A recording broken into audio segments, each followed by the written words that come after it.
Visayas at Mindanao. KBP Golden Dove Best News Program. Mula sa Head News Center ng pinakamaraming himpilan at #1 na radio network ng bayan, RMN. Ito ang numero 1. RMN News Nationwide. RMN News Nationwide. Kasama ang maasahang broadcaster, Buddy Oberas, at ang KBP Golden Dove Best Newscaster, Weng de la Peña. RMN News Nationwide. RMN News Nationwide. Headlines. Ngayong tanghali sa RMN News Nationwide, Malacanang iginiit na hindi nagpabaya sa kaso ng Pinay drug mule na bibitayin sa China. Pinagkakalooban po at binibigyan ng lahat ng paraanan legal sa pamagitan legal at pagtutok sa ating mga embahada sa progreso ng kanilang mga kaso. Ang Department of Justice hindi pa tiyak kung gagawing state witness ang backhoe operator na umamin sa Maguindanao Massacre. Visiting Forces Agreement hindi umano nakakatulong sa Pilipinas bagkus nagdadala ng banta sa seguridad ng bansa. Bundok natin ang binobomba sa mga war games na yan. Dagat natin ang ginagamit. Tapos magpasalamat pa tayo sa Amerikano. Ay, salamat sa war games nyo. Yan ba, ibenta natin yung kaluluwa natin dyan. Mga Pinoy sa Egypt pinaiiwas munang lumabas sa mga pampublikong lugar kaugnay sa tensyon doon.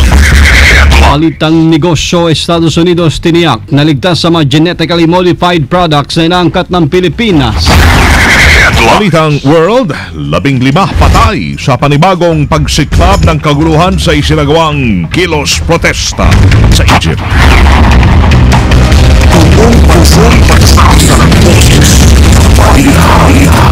RMN News Nationwide. Ang pinakamalaking mga balita abot sa bawat Pilipino saan man sa bansa.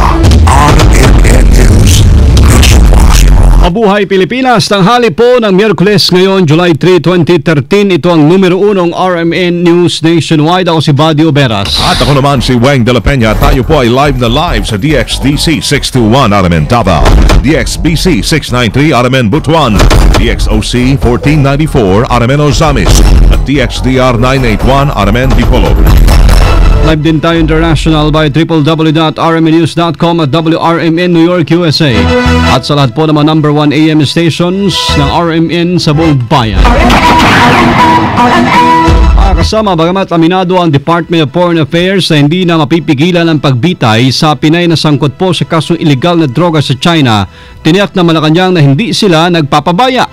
Sa interview ng RMN kay Presidential Secretary Sunny Coloma, sinabi nito na sa katunayan may mga apela ng pinadala si Paulong Noynoy Aquino sa leader ng China para may salbang buhay ng iba pa mga Pinoy doon na nasa death row. Sa lahat naman po ng pagkakataon, kapag meron pong nahuhuling Pilipino, pinagkakalooban po at binibigyan ng lahat ng paraanan legal sa pamagitan pagtutok sa ating mga embahada sa progreso ng kanilang mga kaso upang tiyakin sa naprotektahan po kanilang katangpan tao. Hindi po tayo nilulubayan yung pagsubay. Ayon pa kay Coloma, bilang komunistang bansa, ang pagpapadala at paggamit ng illegal na droga sa China ay tinutuloy na heinous crime at ito'y may hatol na kamatayan. Kaya naman piniyuhan nito ang mga OFWs na hindi ang illegal na trabaho ang sagot sa kahirapan ng buhay. Dapat nating unawain na ang sangkot dito ay yung pagpapatupad ng mga striktong batas laban sa illegal na pangalakal sa droga. Kaya lang po, doon sa ibang bansa ay talaga pong napakahigpit ng pagpapatupad nila dyan. Matatandaan sa isang press conference, inihag ni Foreign Affairs spokesperson Raul Hernandez na bagamat wala pang tsak na petsa at oras sa pagbitay sa kababayan natin, malamang na wala ng urungan ito. Wala lang sinabi ni Hernandez na posibleng isagawa ang pagbitay sa pinaya ng mga oras mula ngayon. Sinapit ng mga drug mule sa China, magsilbing aral sa mga Pinoy ayon sa Malacanang. Kasama natin sa Balita Live si Deo de Guzman. RMN Report. Umaasa ang Palasyo ng Malacanang na magiging aral sa mga overseas Filipino workers ang sinapit na mga Pinoy na binitay sa China at ang dinaranas ngayon ng isang OFW na nahaharap sa parusang bitay dahil sa pagiging drug mule. Ayon kay Deputy Presidential Spokesperson Abigail Valte, umaasa silang hindi madaragdagan ang mga Pinoy na mabibiktima ng mga drug syndicates. Sinabi ni Valte na imbes na mabigyan kasi ng magandang buhay ng mga OFW ang kanilang pamilya dito sa Pilipinas, ay lalo pa silang magpapabigat sa kanilang kalalagyan dahil sakaling mahuli ang mga ito na may dalang illegal na droga, lalo na sa China na mahigpit na ipinatutupad ang kanilang batas laban dito. Kasama mo sa Palasyo ng Malacanang, Deo de Guzman, Tatak RMN. Radyo mo nationwide. Ang Kamara po ay imbestigahan ng mga kaso ng mga Pinoy drug mule. Kasama natin sa Balita Live, Conde Batak.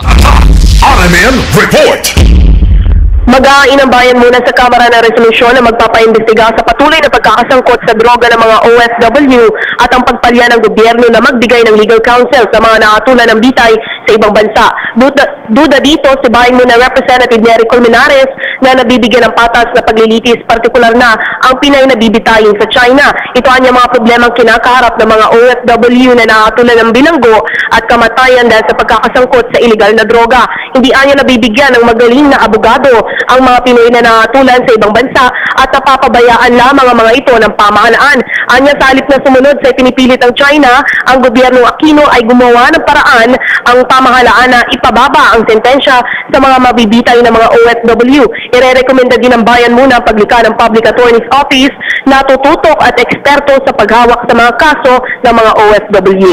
Kasama mo mula sa Kamara, Conde Batak, Tatak RMN. Radyo mo nationwide. Wala pang tugon si Justice Secretary Leila de Lima kung pagbibigyan ng kagawaran at ng Quezon City Regional Trial Court Branch 221 ang kahilingan ni Bong Andal. Magawin itong state witness. Si Andal ang backhoe operator na naglibing sa 58 katao noong Nobyembre 23, 2009 na Maguindanao Massacre. Ibinunyang ni Andal na siya ang nagmaneho ng backhoe at halos hindi nito na kayang ilibing yung mga biktima kasama yung 32 kasapi ng media. Subalit dahil umano sa impluwensya ng pamilya Ampatuan na nasa likod ng krimen ay napilitan itong sumunod. Hiniling din ni Andal na maisailalim ito sa government protection dahil na rin sa mga pagbabanta sa kanyang buhay. At naman nabatay sa pinakauling video ni Andal, kanyang ibinunyag ang naging partisipasyon nito sa krimen kung saan itinuturo nito ang pangunahing akusado sa krimen ay siyang nasa likod ng pagpatay sa mga biktima. Sa ibang balita, muling binuhay naman ng bayan muna ang pagbasura sa Visiting Forces Agreement o BFA sa pagitan ng Pilipinas at Amerika kung saan nakapalob dito ang war games sa makawal ng dalawang bansa. Naniniwala si bayan muna Congressman Nery Colmenares na hindi raw po nakatutulong sa Pilipinas ang BFA bagkus nagdadala pa ito ng banta sa ating seguridad. Atin yung sundalo, atin yung teritoryo, atin yung lupa, bundok natin ang binobomba sa mga war games na yan. Dagat natin ang ginagamit. Tapos magpasalamat pa tayo sa Amerikano, ay salamat sa war games no. Yun ba, ibenta natin yung kaluluwa natin dyan. Maging kalaban natin yung lahat ng mga Bin Laden sa buong mundo. Asan din itong nabuli ang Amerika na walang pinagkaiba o sinabi po ni Colmenares na bully ang Amerika na walang pinagkaiba sa China. Ang tatandang patuloy na inaagaw ng China ilang lugar sa mga pinaniwalaang teritoryo ng Pilipinas. At tingin ko malakas tayo. Pero the moment na paalisin mo ang China, papasukin mo naman ang US, walang nangyari. Pareho lang ang dalawang nabuli at hindi dapat ibigay ang teritoryo ng Pilipinas sa US man o sa China. Bayan muna Congressman Nery Colmenares sa interview ng RMN. Mantala, kaugnay ho sa tensyon sa Egypt ngayon, minomonitor ng Embahada ng Pilipinas ang sitwasyon ng mga Pilipinong naroroon. Ay kay DFA spokesperson Raul Hernandez, inabisuan na ng Philippine Embassy ang mga Pinoy sa Egypt na iwasan muna ang mga pampublikong lugar at huwag sumali sa anumang demonstrasyon. Patuloy din niya nakipag-ugnayan ng Embahada sa Cairo sa mga Filipino community sa Egypt. Ina-update din nila sa mga advisory ang mga Pinoy sa Egypt kaugnay sa mga nilalatag na rally. Matatanda ang lumalho ang tensyon bukod ng malawakang protesta na nananawagan sa pagbaba sa pwesto ni Egyptian President Mohamed Morsi. Kasabay ng inilabas na ultimatum ng militar para kay Morsi na resolbahin ang krisis sa bansa. RMN. proteksyon ng mga kababayan laban sa online scandal, iginit na isang senador. Kasama natin sa balita live, Grace Mariano. RMN Report. Isinulong ni Senator Nancy Binay ang mahigpit na pagbabawal sa mga online scandals sa pamamagitan ng pag-regulate sa mga social networking sites. Ito ang nakapaloob sa inihain ni Binay na panukal Electronic Violence Against Women o EVAW Law of 2013 na nag-aamyenda sa Republic Act 995 or Anti-Photo and Video Voyeurism Act of 2009. Itinuturing ni Binay ang sarili na biktima ng cyberbullying itong nagdaang midterm elections period, pero dahil sa naglabasan niya sa mga social networking sites sa negatibong pahayag laban sa kanya.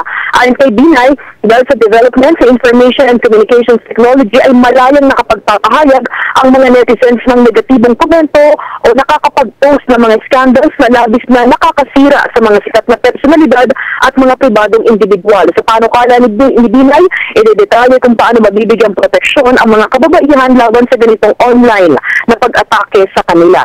Kasama mo sa Senado, Grace Mariano, Tatak Arben. Radyo mo nationwide. AFP Modernization Program tiniyak na matatapos bago ang pagtatapos ng termino ni Pinoy. Kasama natin sa balita live si Rhea Mamogay. RMN Report. Tiniyak ng pamunuan ng Department of National Defense na kayang-kayang nilang tapusin o kumpletuhin ang modernization program ng sandatahang lakas ng bansa bago matapos ang termino ng Aquino administration. Ayon kay DND USEC Fernando Manalo, mismong si Pangulong Noynoy Aquino na ang nag-utos sa kanila na madaliin ang pagbili ng mga makabagong kagamitan para sa AFP lalo't na taong 1995 pa nang simulang isulong ang batas hinggil sa pagmamodernisa sa sandatahang lakas ng bansa. 24 na mga proyekto naman ang nasa ilalim ng modernization program. Marami dito ang halos patapos na, habang ang iba naman ay nasa formal negotiation na. Kabuang 75 billion pesos naman ang ipinagkaloob ng pamahalaan para sa AFP modernization program na ito na para ipambili ng mga makaragdagang modernong kagamitan ng mga sundalo. Inihayag din ni Manalo na kabilang sa mga nakatakdang bilhin sa ilalim ng programang ito ay ang mga frigates o mga sasakyang pandagat na ipinasok sa isang government-to-government contract sa South Korea.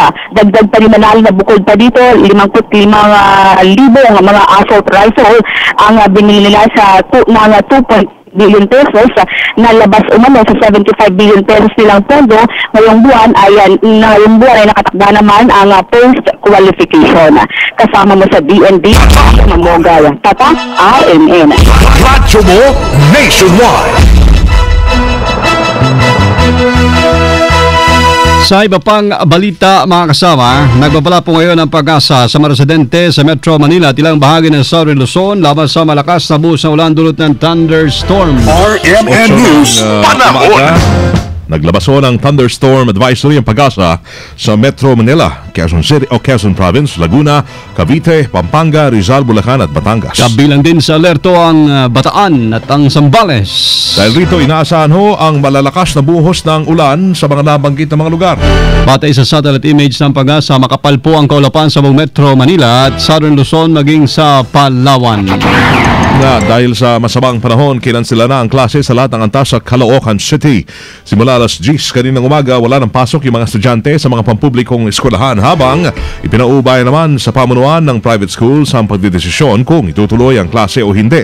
Bukod sa Caloocan, suspendido na rin ang klase sa mga bayan ng Pakil at Pangil sa Laguna. Wala na ring pasok ang elementary hanggang high school sa parehong pampubliko at pribadong paaralan. RMN News, negosyo. Sa kalakalan, tiniyak po ng gobyerno ng US na ligtas ibenta mga GMO o mga genetically modified na produktong inaangkat ng Pilipinas mula sa Amerika. Sa report, dumaan at nakapasa naman sa international standards for safety ang mga genetically modified crops gaya ng soybean, corn seeds at langis na pinapakain sa mga hayop. Nabatid pong nag-aangkat ang Pilipinas sa Estados Unidos sa mga karne mula sa mga hayop na pinapakain ng mga genetically modified na corn.